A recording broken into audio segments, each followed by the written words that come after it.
शुभ सकाळ आपण आईएमटीवी ओडिशार सकाळर न्यूज बुलेटिन देखुछंती। आसंतो आज सकाळर देश विदेश तथा राज्यर सबठार बड़ खबर उपरे नजर पकाइबा। जीएसटी संस्कार उपरे प्रधानमंत्री मोदी कांग्रेस उपरे आक्षेप। प्रधानमंत्री मोदी कहिसेंती जे जीएसटी संस्कार देश पय समर्थन एवं अभिवृद्धिर डबल डोज। यह सहित समान भारतीय अर्थनीति रे पांचटी रत्न अटंती। एक सरल टिकस व्यवस्था, जीवन गुणवत्ता उन्नत करिबा, व्यवहार एवं अभिवृद्धि करिबा, व्यवसाय करिबार सहजता एवं समवाय संघीयता सेमान जोड़ीछंती बोली मोदी जी मध्य कहिछंती। इंदौर हॉस्पिटल मूषा कामुड़ारे 2 जण नवजात शिशु को मृत्यु पर राहुल गांधी प्रधानमंत्री को टार्गेट करिछंती। एमपी मुख्यमंत्री को मध्य निंदा करिछंती। मध्य प्रदेश सबठार बड़ सरकारी हॉस्पिटल मध्य यह गोटे अटे। सरकारी परिचालित Maharaja Jaswant Rao hospital intensive care unit बा आईसीयू रे मूषा माने एक नवजात शिशुर आंगुठी कामुड़ी देइछंती। एक पृथक घटना रे मूषा माने अन्य एक शिशुर मुंड एवं कांधरे मध्य सेमाने कामुड़ी छंती। प्रधानमंत्री नरेंद्र मोदी को आस्कार गस्त पूर्वर NS2 खोलिबाकू कुकीजो गोष्ठी राजी प्रमुख चुक्तिनामा स्वाक्षरित। नूतन नियम पालन हेबा निश्चय करिबा पय एक मिलित मॉनिटरिंग गोष्ठी गठन करा जिवो। जे कोनोसी उल्लंघन को गंभीरतार सहित नियाजिवो एवं आवश्यक पड़िले एसओ चुक्तिनामा मध्य समीक्षा करा जिवो। गृह मंत्रालय एक विवृत्ति अनुसार यार सूचना मध्य दिया जाइछि। मोदी सरकार को एही तीनोटी बड़ सहर रे किलो पिछा 24 टंका रे सब्सिडी युक्त प्याज आरंभ कर देइछंती। सब्सिडी युक्त प्याज विक्रय चेन्नई, गुवाहाटी एवं कोलकाता को विस्तार करा जिवो एवं डिसेंबर पर्यंत यह जारी रखा जाइछि। सरकारी तथ्य अनुसार सेप्टेम्बर 4 तारिख रे प्याजर सर्वभारतीय हाराहारी खुचरा मूल्य किलो पिछा 28 टंका थिला, जेतेबेले किछि सहर रे एहार दर 30 टंका उपरे रहिथिला। बन्या संकट उपरे सुप्रीम कोर्ट एवं राज्य सरकार को नोटिस जारी। एही अंचल गुड़िकर विनाशकारी बन्या एवं प्रबल वर्षा संपर्क में एक आवेदन उपर सुप्रीम कोर्ट केंद्र एवं राज्य सरकार को नोटिस जारी करिसंती। गभीर चिंता प्रकाश करी कोर्ट कहिसंती जे परिस्थिति अत्यंत गंभीर मने होउछि। हिमाचल प्रदेश रे बन्या पानी रे बहु संख्यक काठ मान भासुथिबाने वीडियो गुडी को भाइराल हेछि। यहा को खंडपीठ करी दर्शाइछंती जे पहाड़ रे बेआईन भाव रे गछ कटा एक प्रमुख कारण हटिबारे बोले। महाराष्ट्र रे घोरई क्षेत्र रे दैनिक कार्य घंटा 9 रु 10 को वृद्धि हो जाइछि। पीटीआई अधिकारी को उद्धृति ने रिपोर्ट करिछि जे महाराष्ट्र कैबिनेट घोरई क्षेत्र कर्मचारी सर्वाधिक दैनिक कार्य घंटा 9 रु 10 घंटा को वृद्धि करबा पय विद्यमान आईन रे परिवर्तन को मंजूरी दे दैछंती। एही पदक्षेप राज्य गुड़िकर अधिक निवेश आकर्षित करिबा एवं नियुक्ति सृष्टि करिबा लक्ष्य को नहीं यहाको मध्य करा जाइछि बोली सूचना मिलिछि। मुख्यमंत्री योगी आदित्यनाथ विकसित उत्तर प्रदेश 2047 मिशन आरंभ करिसंती। उत्तर प्रदेश रो मुख्यमंत्री योगी आदित्यनाथ दिन महात्माकांक्षी विकसित उत्तर प्रदेश 2048 मिशन अधीन रे एक गणसंपर्क कर्मशाला आरंभ करिसंती। प्रधानमंत्री नरेंद्र मोदी को 2047 सुधा एक विकसित भारत पय दृष्टिकोण सहित विकसित उत्तर प्रदेश गठन करिबारे नागरिक मानक सक्रिय भाव में योगदान करने को मध्य से आह्वान करिसंती। एनसीआर रे वर्षा, नोएडा रे स्कूल बंद रही जाइछि। देशर विभिन्न स्थान प्रबल वर्षा एवं बन्या भरी परिस्थिति दैनंदिन जीवन को बाधा प्राप्त करिछि।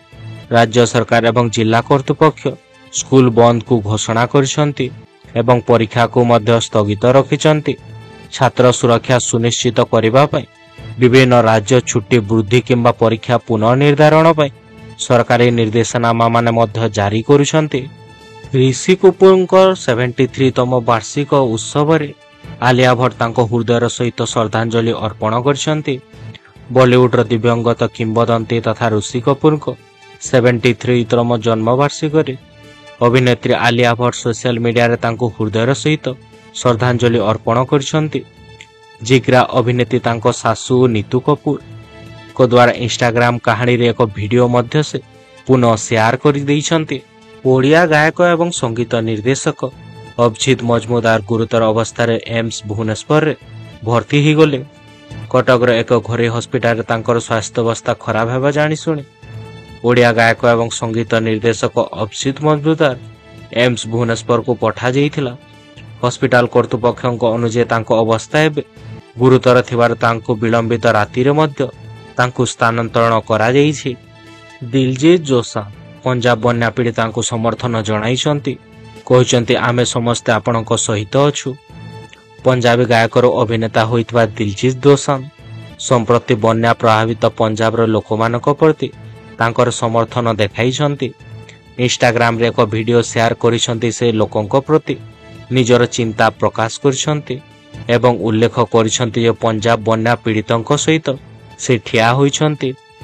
ଲୋକଙ୍କ ଘର ଭାସି ଯାଇଛି, ଫସଲ ନଷ୍ଟ ହୋଇଛି, ଗାଈ ଏବଂ ପଶୁପାଳନମାନେ ମଧ୍ୟ ମରିଯାଇଛନ୍ତି ଏବଂ ଲୋକଙ୍କ ଜୀବନ ଭାଙ୍ଗି ଯାଇଛି।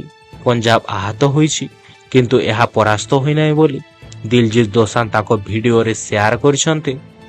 ଜୀବନ ବୀମା ସ୍ୱାସ୍ଥ୍ୟ ବୀମା ଉପରେ କୌଣସି ଜିଏସ୍ଟି ନାହିଁ। ପରିବାର ଫ୍ଲୋଡାଲ ପଲିସି ଏବଂ ବରିଷ୍ଠ ନାଗରିକଙ୍କ ପାଇଁ ପଲିସି ଏବଂ ଏହାର ପୁନଃ ବୀମା ସମେତ ସମସ୍ତ ବ୍ୟକ୍ତିଗତ ସ୍ୱାସ୍ଥ୍ୟ ବୀମା ପଲିସିକୁ ମଧ୍ୟ ଜିଏସ୍ଟି ମୁକ୍ତ କରାଯିବ।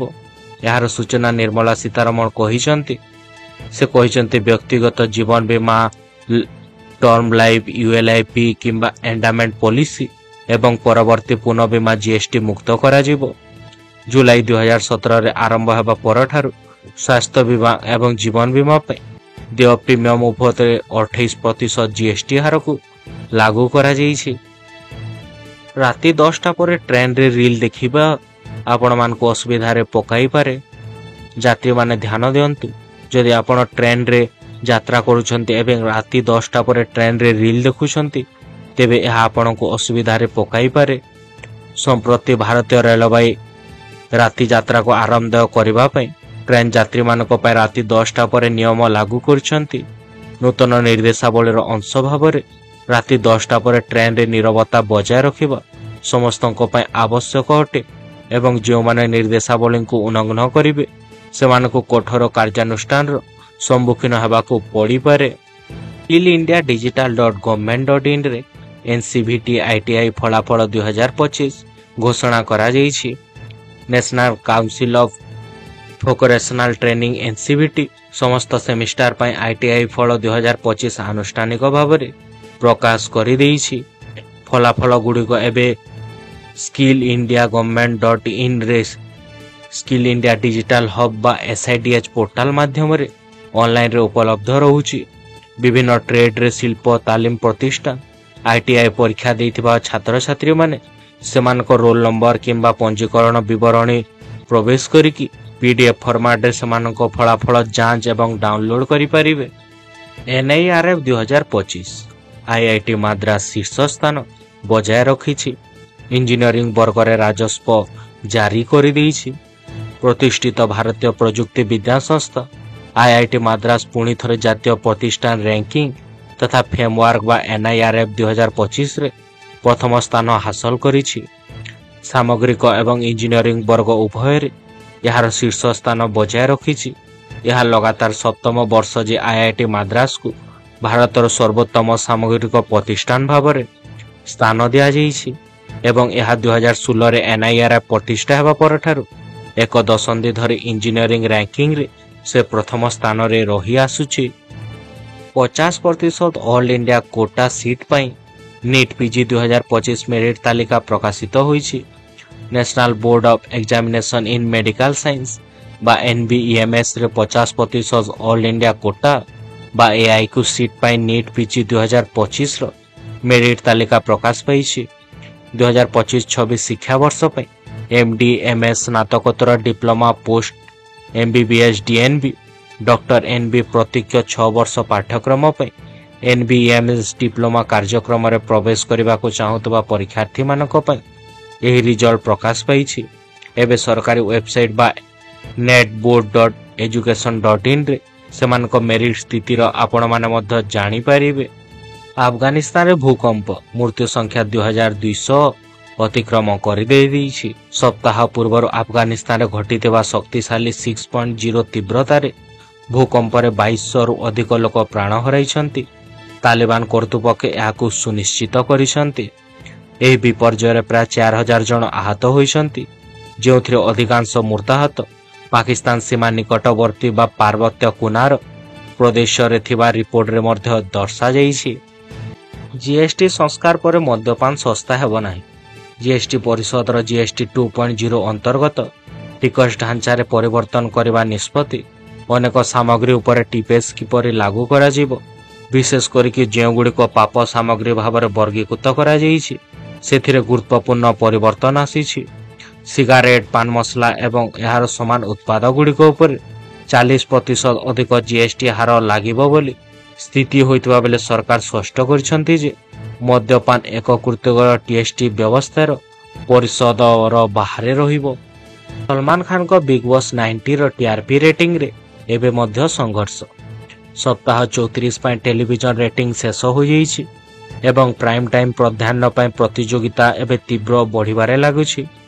ରୂପାଲି ଗାଙ୍ଗୁଲିଙ୍କ ଅନୁପମା ଶୀର୍ଷରେ ନିଜର ରାଜତ୍ୱ ଜାରି ରଖିଥିବା ବେଳେ କ୍ୟା କ୍ୟୋଁ କଭି ସାସ୍ ବି କଭି ବହୁଥି ଏକ ଦୃଢ଼ ପରିବର୍ତ୍ତନ କରିଛି। ସାମ୍ପ୍ରତିକ ସପ୍ତାହଗୁଡ଼ିକରେ କିଛି ସମୟ ପାଇଁ ଖସିଯିବା ପରେ ତୃତୀୟ ସ୍ଥାନ ପୁନର୍ବାର ହାସଲ କରିଛି। ଏହି ସମୟରେ ଅନୁପମା ଅପରାଜେୟ ରହିଛି। 2.4 ରେଟିଂ ଏବଂ 3.5 ମିଲିୟନ ପହଞ୍ଚିବା ପରେ ଟେଲିଭିଜନର ସର୍ବାଧିକ ଦେଖାଯାଇଥିବା ଶୋ ଭାବରେ ନିଜର ସ୍ଥିତିକୁ ଏବେ ମଧ୍ୟ ସେ ମଜବୁତ କରି ଆଗରେ ରଖୁଛି। ପୂର୍ବ ଚୁକ୍ତିନାମା ସତ୍ତ୍ୱେ ଭାରତ ଏବଂ ପାକିସ୍ତାନ ଆୟୋଜିତ ବିଶ୍ୱକପ୍ରେ ଅଂଶଗ୍ରହଣ କରିବାକୁ ମନା କରିଦେଇଛି। ଭାରତରେ 28 ନଭେମ୍ବରରୁ 10 ଡିସେମ୍ବର ପର୍ଯ୍ୟନ୍ତ ଚେନ୍ନାଇ ଏବଂ ମାଦୁରାଇରେ ଅନୁଷ୍ଠିତ ହେବାକୁ ଥିବା ଜୁନିୟର ହକି ବିଶ୍ୱକପ୍ 2025ରେ ଏବେ ପାକିସ୍ତାନର ଅନୁପସ୍ଥିତି ଦେଖାଯିବ। ହକି ଇଣ୍ଡିଆର ମହାସଚିବ ତଥା ଭୋଲାନାଥ ସିଂଙ୍କ କହିବା ଅନୁଯାୟୀ ପାରମ୍ପରିକ ଭାବରେ ପାକିସ୍ତାନ ଜୁନିୟର ଦଳ ଅଂଶଗ୍ରହଣ ନିଶ୍ଚିତ ଥିଲା, କିନ୍ତୁ ଦଳ ଏବେ ଏକ ବିରୋଧାଭାସ ମନୋଭାବକୁ ପ୍ରତିଫଳିତ କରି ଓହରି ଯାଇଛି। ମହାନଦୀରେ ବନ୍ୟାର ଆଶଙ୍କା, ହୀରାକୁଦ ଜଳଭଣ୍ଡାରର 16ଟି ଗେଟ୍ ଖୋଲା। ମହାନଦୀ ଉପରମୁଣ୍ଡରେ ପ୍ରବଳ ବର୍ଷା ଜାରି ରହିଛି। ପ୍ରବଳ ବର୍ଷା ଯୋଗୁଁ ହୀରାକୁଦରେ ଖୋଲିଛି 16ଟି ଗେଟ୍। ହୀରାକୁଦ ପାଣି ଛାଡ଼ିବା ପରେ ନଦୀରେ 2.5 ଲକ୍ଷ କ୍ୟୁସେକ୍ ଜଳ ପ୍ରଭାବିତ ହୋଇଛି। ସେଥିପାଇଁ 10ଟି ଜିଲ୍ଲା ତଥା ଅନୁଗୁଳ, ବୌଦ୍ଧ, କଟକ, ଯାଜପୁର, କେନ୍ଦ୍ରାପଡ଼ା, ଖୋର୍ଦ୍ଧା, ନୟାଗଡ଼, ପୁରୀ, ସମ୍ବଲପୁର, ସୋନପୁର ଜିଲ୍ଲାକୁ ସତର୍କ ରହିବାକୁ ନିର୍ଦ୍ଦେଶ ସୂଚନା ଦିଆଯାଇଛି। ଏସ୍ଆର୍ସି ତରଫରୁ ଜିଲ୍ଲା ପ୍ରଶାସନକୁ ସଜାଗ ରହିବାକୁ ମଧ୍ୟ କୁହାଯାଇଛି। ନଦୀ ଶଯ୍ୟାକୁ ଗୃହପାଳିତ ପଶୁଙ୍କୁ ନ ଛାଡ଼ିବା ସହିତ ଲୋକମାନଙ୍କୁ ନଦୀକୁ ନ ଯିବାକୁ ମଧ୍ୟ ପରାମର୍ଶ ଦେଇଛନ୍ତି ଏସ୍ଆର୍ସି। ଅବିଶ୍ରାନ୍ତ ବର୍ଷାରେ ବେହାଲ ଓଡ଼ିଶା, ଅଧିକାଂଶ ଅଞ୍ଚଳରେ ତୁହାକ ବର୍ଷା। ବର୍ଷା ପାଣିରେ ଭାସି ଯାଇଛି ପୋଲ। ଯାଜପୁର ବ୍ଲକର ସୁଜନପୁର ପଞ୍ଚାୟତର ହସନପୁର ଦୁଧେଇ ନାଳରେ ପୋଲ ଆଜି ସକାଳେ ବର୍ଷା ପାଣିରେ ଭାସି ଯାଇଛି। 11 ବର୍ଷ ତଳେ ଏହି ପୋଲର ନିର୍ମାଣ କାର୍ଯ୍ୟ ଆରମ୍ଭ ହୋଇଥିଲା।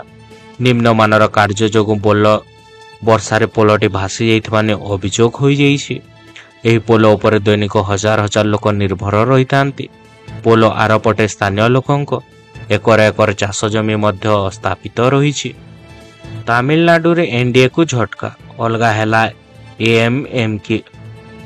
ସବୁଠାରୁ ଛୋଟ ଛୋଟ ଦଳକୁ ମେଣ୍ଟ କରି ସାମିଲ କରିବାକୁ କେନ୍ଦ୍ର ଗୃହମନ୍ତ୍ରୀ ଅମିତ ଶାହାଙ୍କ ପରାମର୍ଶ ସତ୍ତ୍ୱେ ଏଆଇଡିଏମ୍କେର ପୂର୍ବତନ ମୁଖ୍ୟମନ୍ତ୍ରୀ ତଥା ଜୟଲଲିତାଙ୍କ ପୋଷ୍ୟପୁତ୍ର ଦିନକରଙ୍କୁ ଏନ୍ଡିଏରେ ଧରି ରଖିବାରେ ସକ୍ଷମ ହୋଇପାରିନାହାନ୍ତି।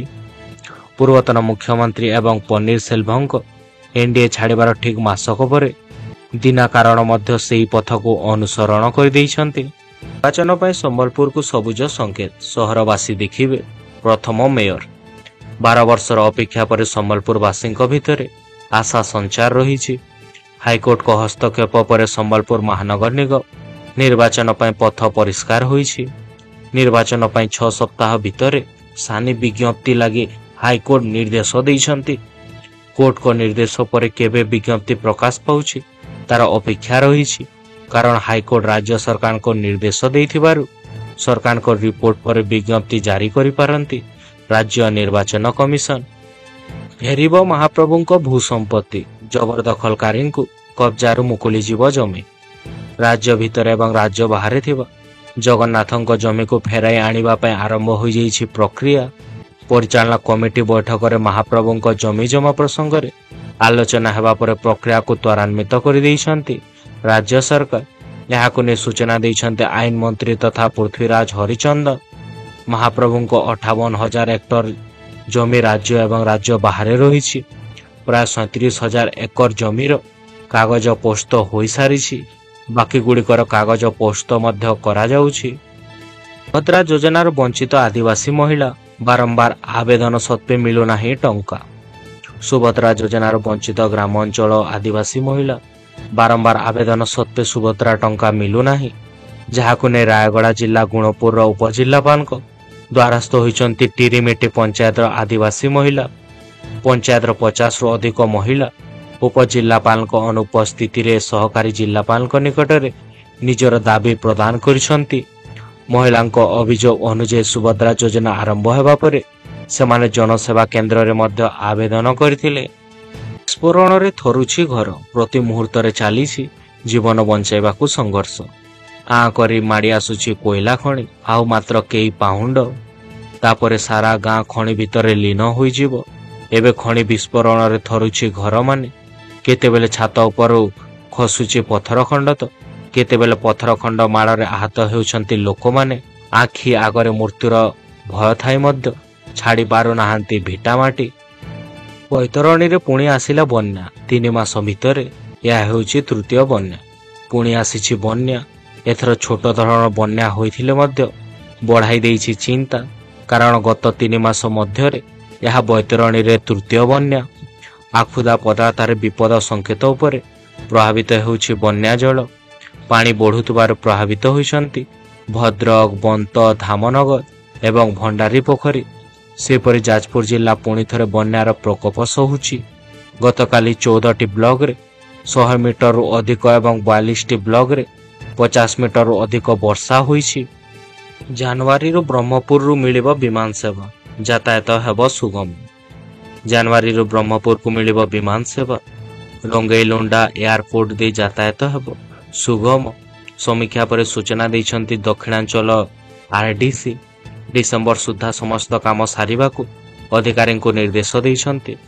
ବିମାନବନ୍ଦର ନିମନ୍ତେ ରନୱେ, ପାଚେରୀ, ଅଣ୍ଡରଗ୍ରାଉଣ୍ଡ କେବୁଲିଂ, ପାଣି ପମ୍ପ, କେନାଲର ଦିଗ ପରିବର୍ତ୍ତନ ସହିତ ଅନନ୍ୟ ଆନୁଷାଙ୍ଗିକ ବ୍ୟବସ୍ଥାର କାର୍ଯ୍ୟ ଜାରି ରହିଛି।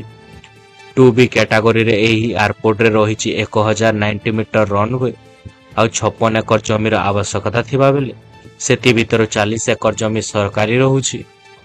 ଚାଷୀଙ୍କୁ ଘାରିଛି ସାର ଚିନ୍ତା। ଖରିଫ ଚାଷ ପାଇଁ ମିଳୁନାହିଁ ସାର। ଚାଷୀମାନଙ୍କୁ ଘାରିଛି ସାରର ଚିନ୍ତା। ଖରିଫ ଚାଷ ପାଇଁ ମଧ୍ୟ ମିଳୁନାହିଁ ସାର। ଚାଷୀମାନଙ୍କୁ ତାହା ଘାରିଛି। ଖରିଫ ଚାଷ ପାଇଁ ମିଳୁନି ସାର ତ କେଉଁଠି ଆବଶ୍ୟକତା ଠାରୁ ଚଢ଼ା ଦରରେ ସାର ମିଳୁଛି, ତ କେଉଁଠି ସାର ନ ପାଇଁ ବା ନିହାତା ବା ହତାଶ ହୋଇ ଫେରୁଛନ୍ତି ଚାଷୀମାନେ। ବୌଦ୍ଧ ଜିଲ୍ଲାରେ ସାଂଗଠନିକ ସ୍ଥିତିରେ ସାର ସଙ୍କଟ ରହୁଛି। ସାରର ଅଭାବ ଯୋଗୁଁ ମୁଣ୍ଡରେ ହାତ ଦେଇଛନ୍ତି ଚାଷୀମାନେ। ଖରିଫ ଚାଷୀ ପାଇଁ ଏବେ ସାର ଜରୁରୀ ହୋଇପଡ଼ିଛି। ବର୍ତ୍ତମାନ ଧାନ ଚାଷ ପାଇଁ ସାର ପକାଇବାର ଉପଯୁକ୍ତ ସମୟ ଅଟେ, ହେଲେ ସାର ମିଳୁଥିବା ଚାଷୀ ନଷ୍ଟ ହେବାନି ଆଶଙ୍କା ବୃଦ୍ଧି ପାଉଛି। ଜିଲ୍ଲାର କିଛି ସ୍ଥାନରେ ବର୍ଷାର ଅଭାବ ଥିବା ବେଳେ ସାର ଅଭାବ ଯୋଗୁଁ ପତ୍ର ମଧ୍ୟ ହଳଦିଆ ହେବାକୁ ବସିଛି। ଧନ୍ୟବାଦ ଆମ ସହିତ ଥିବାକୁ। ଆଶା କରୁଛୁ ଆପଣ ଆମ ଭିଡ଼ିଓଟିକୁ ଉପଭୋଗ କରିଛନ୍ତି। ଯଦି ଆପଣଙ୍କୁ ଏହା ଭଲ ଲାଗିଥିଲା ତେବେ ଲାଇକ୍, ସେୟାର, ସବସ୍କ୍ରାଇବ କରିବାକୁ ଭୁଲନ୍ତୁ ନାହିଁ। ଆମେ ଆପଣଙ୍କ କମେଣ୍ଟ ବା ମତାମତର ଅପେକ୍ଷାରେ ରହୁଛୁ। ପରବର୍ତ୍ତୀ ଭିଡ଼ିଓ ପାଇଁ ଜଡ଼ିତ ରୁହନ୍ତୁ ଏବଂ ଆସନ୍ତା ସମୟ ପର୍ଯ୍ୟନ୍ତ ଆପଣଙ୍କ ଉପରେ ମହାପ୍ରଭୁ ଜଗନ୍ନାଥଙ୍କ ଆଲୋକ ବର୍ଷା ହେଉ।